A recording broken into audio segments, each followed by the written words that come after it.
The marble halls of the Palazzo Vecchio echoed with the footsteps of history's most calculating mind. Niccolò Machiavelli, exiled from power but not from wisdom, understood a truth that would echo through centuries: emotional control is the foundation of all power. In the flickering candlelight of his study, surrounded by the political wreckage of Renaissance Italy, he penned observations that would forever change how we understand leadership, strategy, and human nature itself. What Machiavelli discovered, and what modern leaders still struggle to grasp, is that being ice-cold, maintaining absolute emotional control in the face of chaos, is not merely an advantage. It is the cornerstone of invincibility. This is not about becoming heartless or cruel, though Machiavelli's reputation might suggest otherwise. Rather, it is about developing the supreme discipline to separate emotion from decision-making, to see reality without the distorting lens of feeling, and to act with the precision of a master surgeon even when the stakes could not be higher. The lessons contained within these pages are drawn from Machiavelli's own observations of power, his analysis of successful and failed leaders, and the timeless principles that govern human behavior in high-stakes situations. They are lessons written in blood and verified by history, applicable whether you are navigating corporate boardrooms, political campaigns, or the countless smaller battles that define daily life. Part 1: The foundation of ice-cold power. In the summer of 1502, Cesare Borgia stood before a group of conspirators who had betrayed him months earlier. These men, powerful condottieri who commanded private armies, had expected to find a broken duke, desperate for reconciliation. Instead, they found themselves face to face with a man whose composure was so complete, whose demeanor so controlled, that they began to question their own position of strength. Borgia had invited them to the town of Senigallia under the pretense of reconciliation.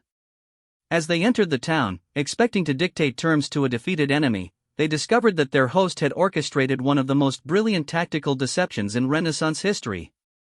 Within hours, the leaders of the conspiracy were dead, and their armies had been absorbed into Borgia's forces. The entire operation was executed with such cold precision that even Machiavelli, who witnessed these events, marveled at the Duke's ability to maintain perfect emotional control while engineering his enemy's destruction. This incident revealed to Machiavelli the first principle of ice-cold power: emotional detachment creates strategic clarity. Borgia did not act from anger, though he had every reason to hate these men. He did not seek immediate revenge, though the temptation must have been overwhelming. Instead, he recognized that his emotions, however justified, were obstacles to optimal decision-making. By achieving complete emotional detachment, he could see the situation with crystalline clarity and devise a solution that eliminated his enemies while strengthening his own position. The modern executive who masters this principle discovers that emotional reactions are almost always strategic errors.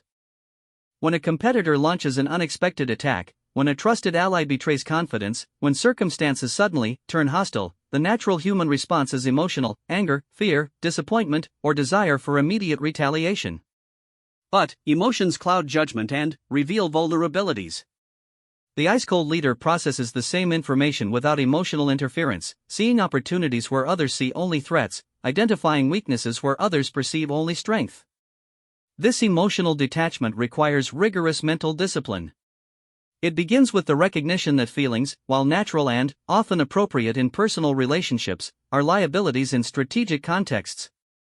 The ice-cold practitioner learns to observe their own emotional responses as external phenomena, interesting data points that provide information about the situation but should not influence decision-making. When betrayed, they note the anger without acting from it. When threatened, they acknowledge the fear without being paralyzed by it. When offered an apparent victory, they recognize the excitement without being blinded by it. Machiavelli observed that successful leaders invariably possessed this quality, though they might express it differently. Some, like Borgia, maintained an almost supernatural composure that unnerved their enemies. Others, like Pope Alexander VI, appeared emotional and impulsive while actually calculating each response with mathematical precision. The specific style mattered less than the underlying reality. Decisions were made through rational analysis rather than emotional reaction. The second principle that emerges from Machiavelli's observations is the power of controlled unpredictability. The ice-cold leader understands that while they must maintain internal emotional control, their external behavior should be carefully calibrated to achieve specific effects. Sometimes this means appearing passionate when passion serves a purpose. Sometimes it means seeming vulnerable when vulnerability creates an advantage. Always, it means ensuring that opponents cannot predict your responses based on emotional patterns. Lorenzo de' Medici exemplified this approach throughout his reign in Florence. When faced with the Pazzi conspiracy, a plot that resulted in his brother's assassination and nearly cost Lorenzo his own life, his immediate response was neither rage nor retreat. Instead, he appeared publicly the next day, wounded but composed, walking through the streets of Florence to demonstrate his survival and strength. Privately, his revenge against the conspirators was swift and absolute. Publicly, he spoke of forgiveness and the need for unity. This controlled unpredictability kept his enemies off balance while reassuring his allies that he remained firmly in control. The ice-cold practitioner develops multiple personas that can be deployed as circumstances require. The key is that each persona is a tool rather than an authentic expression of internal state. Anger becomes a weapon wielded deliberately rather than a weakness that erupts uncontrollably. Charm becomes a strategic asset rather than genuine warmth. Fear becomes a tactical display rather than actual terror. This is not deception in the conventional sense, it is the recognition that in strategic contexts, authenticity is often a luxury that successful leaders cannot afford. This approach requires abandoning the modern notion that authenticity is always virtuous. Machiavelli understood that leadership often demands the sacrifice of personal authenticity for the greater good of maintaining power and achieving objectives. The ice-cold leader accepts this sacrifice willingly, recognizing that their primary obligation is to results rather than to personal comfort or moral purity. The third foundational principle is the cultivation of strategic patience. Emotional reactions are almost always immediate reactions, driven by the urgency of feeling rather than the logic of timing. The ice-cold leader develops the capacity to delay gratification indefinitely, to endure temporary disadvantages in service of long-term positioning, and to resist the seductive pull of premature action. Machiavelli's analysis of successful military campaigns reveals that victory almost always belongs to the commander who can wait longest for the optimal moment to strike. This principle extends far beyond military contexts. In business, the ice-cold executive resists the pressure to respond immediately to market changes, instead gathering complete information and identifying the precise moment when action will yield maximum benefit. In politics, the ice-cold operative understands that today's enemy may be tomorrow's essential ally, and that premature retaliation can foreclose future opportunities. This patience is not passive waiting but active preparation. While maintaining external calm and refusing to be pushed into premature action, the ice-cold practitioner continuously strengthens their position, gathers intelligence, and prepares for the moment when decisive action becomes advantageous. They understand that apparent inaction can be the highest form of strategic activity. The cultivation of strategic patience requires overcoming several natural human tendencies. The first is the desire for immediate resolution of tension. Uncertainty and conflict create psychological pressure that drives most people toward quick action, even when such action is suboptimal. The ice-cold leader learns to become comfortable with extended periods of uncertainty, treating them as opportunities rather than problems to be solved immediately.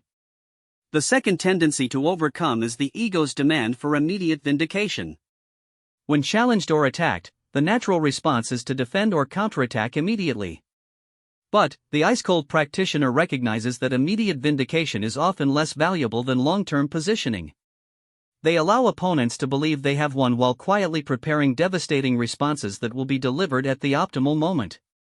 The third tendency is the fear that delayed action will be perceived as weakness. Most people equate quick response with strength and deliberation with hesitation. The ice-cold leader understands that true strength lies in acting only when action serves strategic purposes, regardless of how such restraint might be initially interpreted. History consistently validates this approach. The leaders who achieve lasting success are those who master timing rather than those who master immediate response. These three principles, emotional detachment, controlled unpredictability, and strategic patience, form the foundation of ice-cold power as Machiavelli understood it. They are not merely tactical techniques but fundamental shifts in how one approaches the exercise of power and the navigation of conflict. They require abandoning comfortable assumptions about leadership and embracing a more demanding but infinitely more effective approach to achieving objectives in competitive environments. Part 2, The Mechanics of Ice-Cold Strategy. The art of ice-cold strategy reveals itself most clearly in moments of extreme pressure, when conventional wisdom fails and only the most disciplined minds can perceive the path to victory. Machiavelli witnessed such moments repeatedly throughout his career, and his observations of how great leaders navigated these crises provide a blueprint for strategic thinking that transcends any particular era or context. In 1503, Pope Alexander VI died suddenly, leaving his son Cesare Borgia in an impossible position. Borgia controlled vast territories throughout central Italy, but his power depended entirely on papal support. With his father dead and enemies circling like vultures, most observers expected Borgia's rapid collapse. The new pope, Julius II, was known to be hostile to the Borgia family. Borgia's condottieri were already negotiating with his enemies. His treasury was depleted from years of military campaigns. By any rational calculation, his position was hopeless. Yet in this moment of apparent defeat, Borgia demonstrated the first principle of ice-cold strategy, the ability to see opportunity within crisis. Rather than attempting to hold his scattered territories through military force, an impossibly expensive proposition, he began systematically consolidating his position around the most defensible strongholds. Instead of fighting Julius II directly, he initiated complex negotiations designed to extract maximum concessions in exchange for voluntary surrender of certain territories. Most brilliantly, he used the very precariousness of his position as leverage, making it clear that his complete destruction would create a power vacuum that would benefit his enemies more than his destruction would benefit Julius II. This strategic transformation of weakness into strength illustrates the ice-cold practitioner's fundamental approach to seemingly hopeless situations. Where emotional leaders see only obstacles, the ice-cold mind identifies assets that others have overlooked. Borgia's precarious position, which appeared to be pure liability, became a negotiating tool precisely because his collapse would destabilize the entire region. His depleted treasury forced creative financial arrangements that ultimately proved more sustainable than traditional military expenditures. His isolation from traditional allies created opportunities to forge new partnerships with previously hostile factions. The modern application of this principle requires training oneself to view crises as information rather than threats. When facing a hostile takeover, the ice-cold executive examines what the aggressor's actions reveal about market conditions, competitive dynamics, and previously hidden vulnerabilities in their own position. When confronted with a devastating scandal, the ice-cold politician analyzes how the crisis has shifted public attention and created opportunities for policy initiatives that would have been impossible under normal circumstances. When dealing with personal or professional betrayal, the ice-cold strategist considers how the betrayer's actions have revealed information about networks, loyalties, and vulnerabilities that can be exploited in future operations.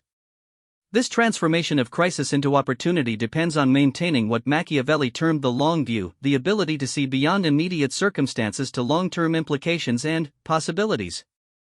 Emotional reactions focus attention on immediate pain or pleasure, immediate threats or opportunities. Ice-cold analysis extends the time horizon, examining how current developments will play out over months or years, and identifying actions that may appear costly in the short term but create decisive advantages over time. The second principle of ice-cold strategy is the systematic exploitation of opponents' emotional weaknesses. Machiavelli observed that most people are governed by predictable emotional patterns: pride, greed, fear, loyalty, and anger. These emotions, while natural and often admirable in personal contexts, become strategic vulnerabilities when they influence decision-making in competitive situations. The ice-cold strategist learns to identify these patterns in opponents and to create situations that will trigger emotional responses that serve their own strategic purposes. Pope Julius II, despite his political brilliance, was notorious for his violent temper and his susceptibility to flattery regarding his military prowess. Machiavelli noted how various political figures exploited these weaknesses by either provoking Julius to precipitous action when careful deliberation would have served him better, or by appealing to his vanity to secure agreements that cool analysis would have rejected. The Pope's emotional patterns were so consistent that experienced negotiators could predict his responses with remarkable accuracy. The ice-cold practitioner develops expertise in emotional intelligence not for the purpose of building relationships but for strategic advantage. They study how different personality types respond to various stimuli, which approaches trigger defensive reactions, which create overconfidence, which induce anxiety or excitement. This knowledge becomes a toolkit for influencing opponents' decision-making processes. In corporate environments, this might involve understanding which executives are driven primarily by ego and designing presentations that appeal to their need for recognition, even while securing substantive concessions. In political contexts, it might mean identifying which opponents are susceptible to public pressure and orchestrating campaigns that exploit this vulnerability. In personal relationships, it might involve recognizing which individuals are motivated by fear of confrontation and structuring negotiations to make conflict avoidance dependent on agreement to your terms. The ethical dimension of this approach requires careful consideration. Machiavelli himself struggled with the tension between effective strategy and moral purity, ultimately concluding that leaders who refuse to use available tools for strategic advantage often condemn their organizations and followers to failure. The ice-cold practitioner accepts responsibility for the moral complexity of their methods while maintaining focus on achieving objectives that justify the means employed. The third principle involves the systematic cultivation of multiple options. Emotional decision-making tends toward binary thinking, win or lose, fight or flight, acceptance or rejection. Ice-cold strategy requires developing the mental flexibility to identify and pursue multiple paths simultaneously, ensuring that the failure of any single approach does not result in overall strategic failure.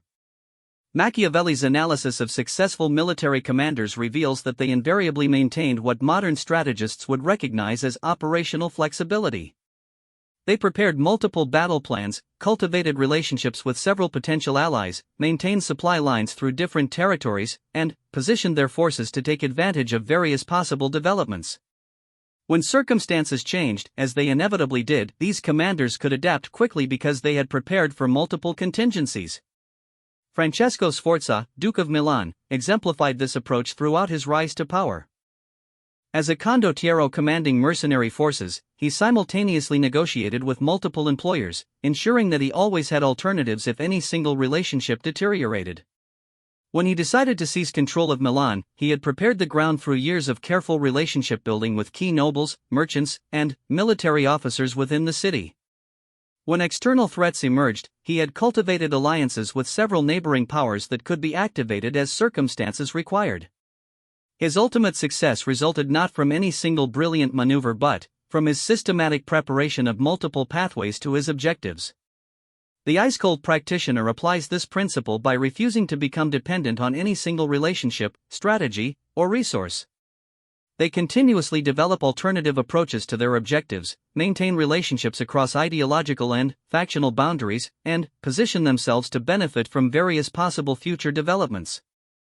This requires overcoming the natural human tendency toward commitment and consistency, instead embracing what might appear to be opportunism but is actually sophisticated strategic planning.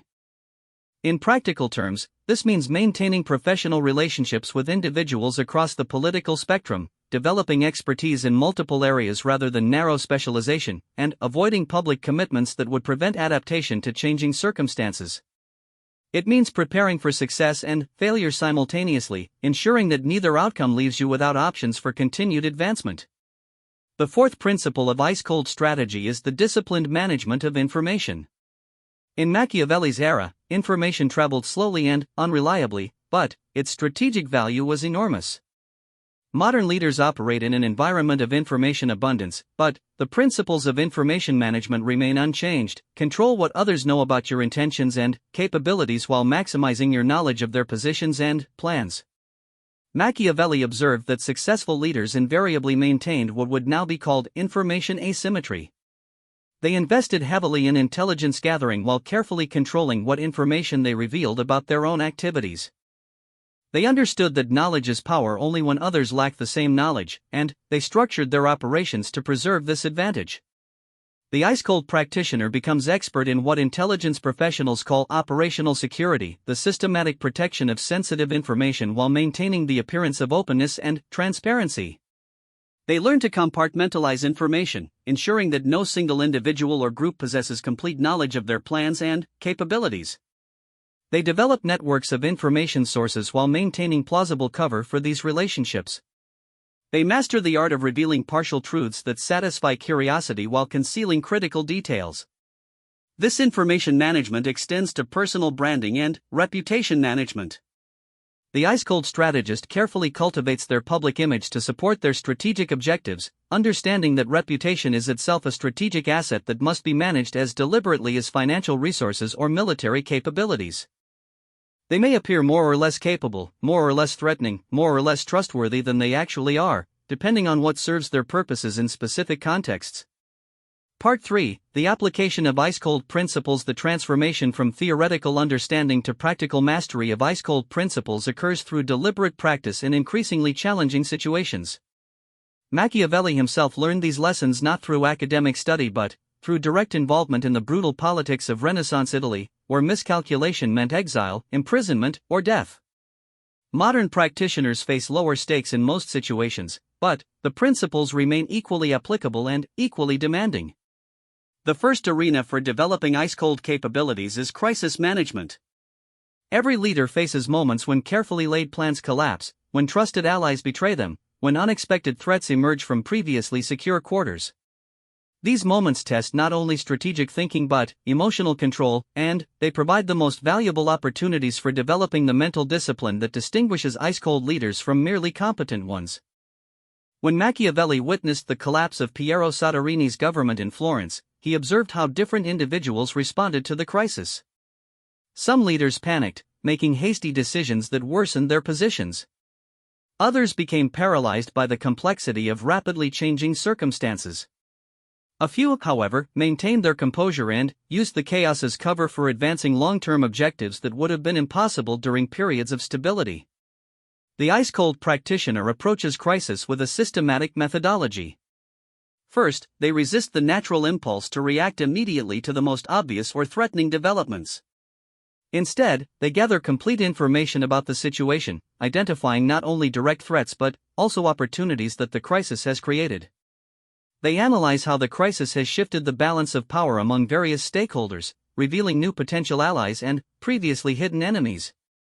Second, they examine their own emotional responses to the crisis without being governed by them. Fear, anger, disappointment, and excitement all provide valuable information about the situation, but none should influence strategic decision-making. The ice-cold leader acknowledges these feelings as data points while maintaining focus on rational analysis of options and consequences. Third, they identify actions that will strengthen their position regardless of how the immediate crisis resolves. Rather than merely responding to events, they use the disruption as cover for initiatives that serve their long-term objectives.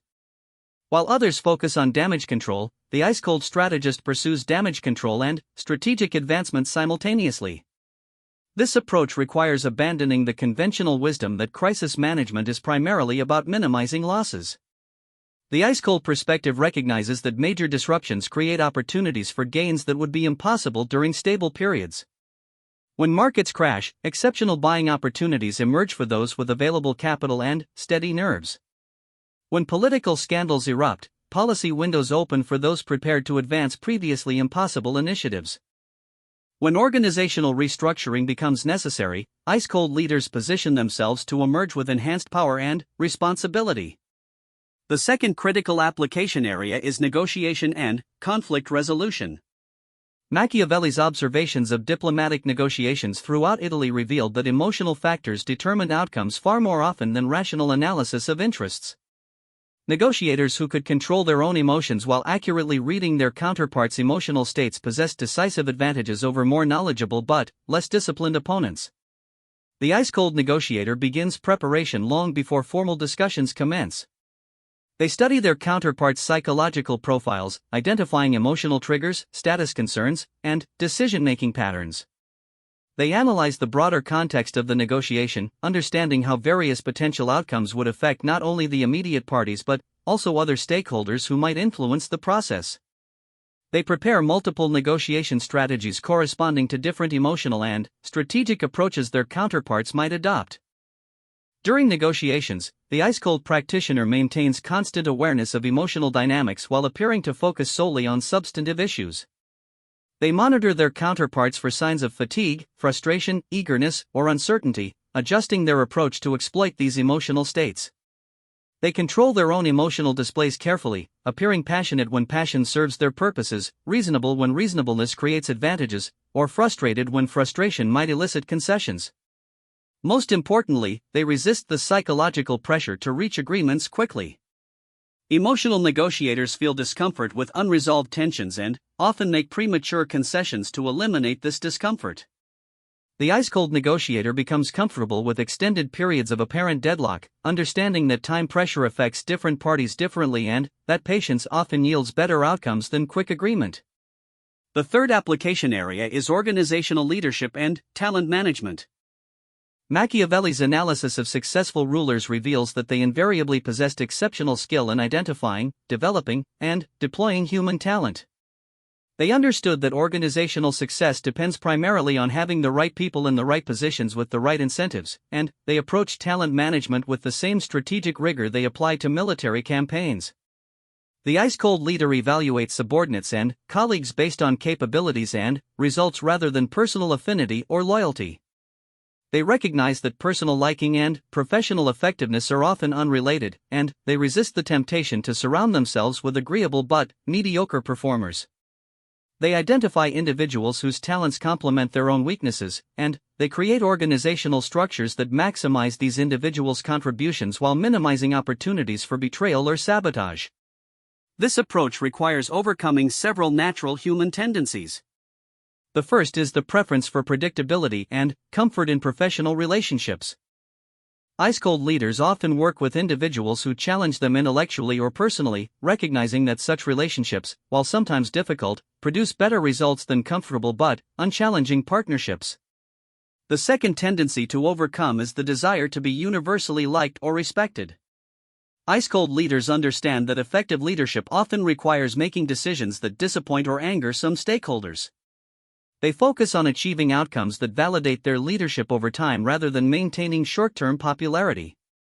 They accept that being feared and respected is often more effective than being loved and respected, though they prefer being respected and loved when such combination is possible without compromising effectiveness. The third tendency is the reluctance to remove ineffective performers due to personal relationships or misplaced loyalty. Ice-cold leaders recognize that retaining ineffective individuals ultimately harms the organization and other team members more than removing them harms the individuals themselves. They develop systems for identifying performance problems early and addressing them decisively, minimizing both organizational damage and personal trauma. The fourth application area is long-term strategic planning and positioning. Machiavelli observed that successful leaders think in terms of decades rather than years, positioning themselves and their organizations to benefit from trends and developments that others fail to anticipate. This requires the ability to identify weak signals in current events that point toward major future changes, and the discipline to make investments that may not pay off for years or decades. The ice-cold strategist develops expertise in pattern recognition, studying history to understand how similar situations have evolved in the past and identifying early indicators of comparable developments in the present. They invest in capabilities, relationships, and positions that may appear unnecessary or even counterproductive in the short term but will become invaluable when circumstances change. This long-term thinking requires resisting the pressure for immediate results that characterizes most organizational environments.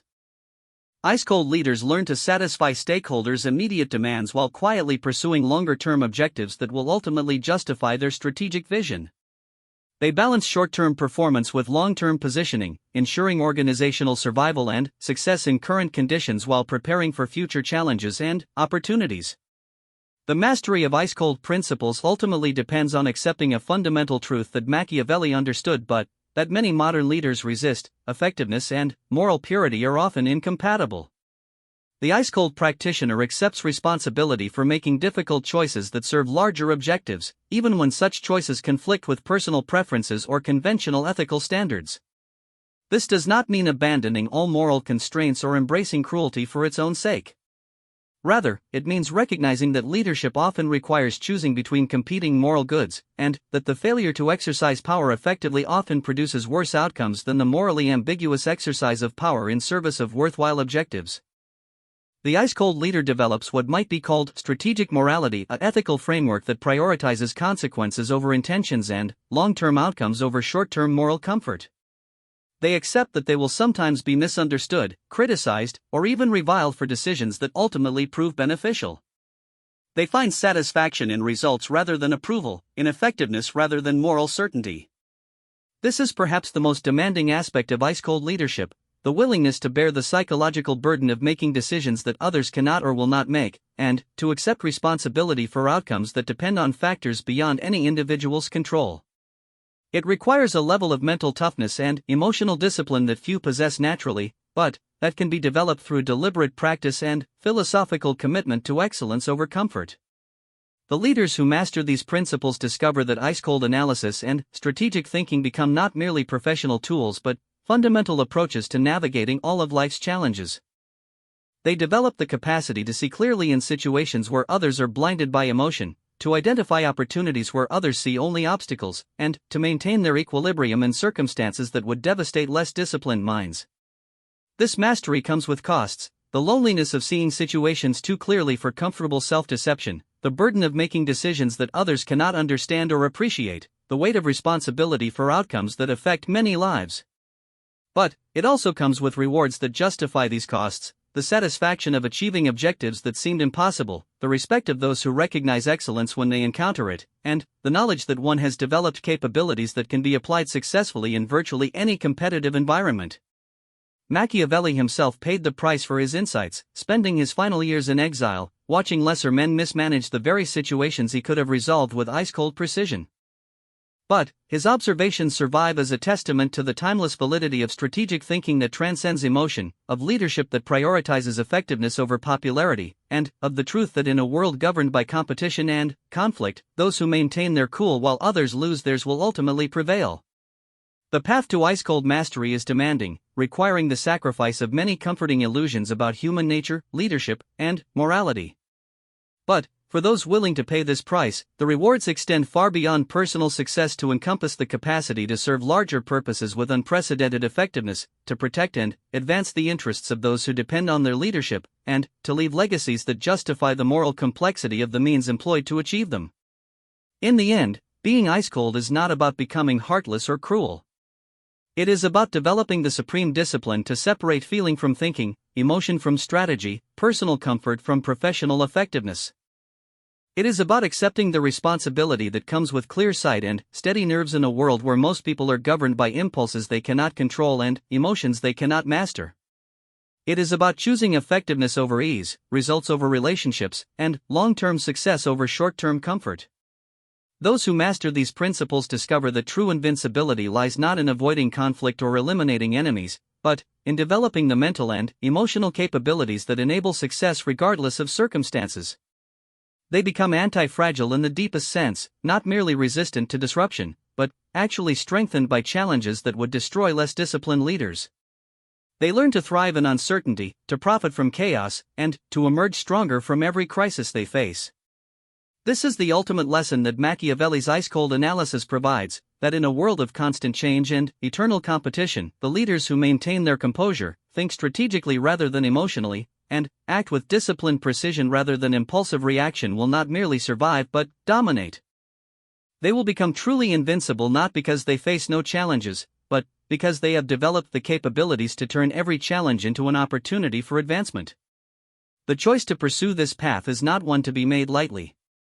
It requires abandoning many comfortable assumptions about leadership and morality, accepting levels of responsibility that most people prefer to avoid, and developing mental disciplines that demand constant vigilance and practice. But for those who make this choice and persist in developing these capabilities, the rewards extend far beyond personal success to encompass the ability to serve purposes larger than themselves with unprecedented effectiveness. In our modern era of rapid change, intense competition, and complex challenges, the need for ice-cold leadership has never been greater. The leaders who master these principles will shape the future, while those who remain governed by emotion and impulse will be shaped by events beyond their control. The choice between these paths remains, as it was in Machiavelli's time, the fundamental decision that determines whether one becomes a force for change or merely another victim of circumstances beyond their understanding or control.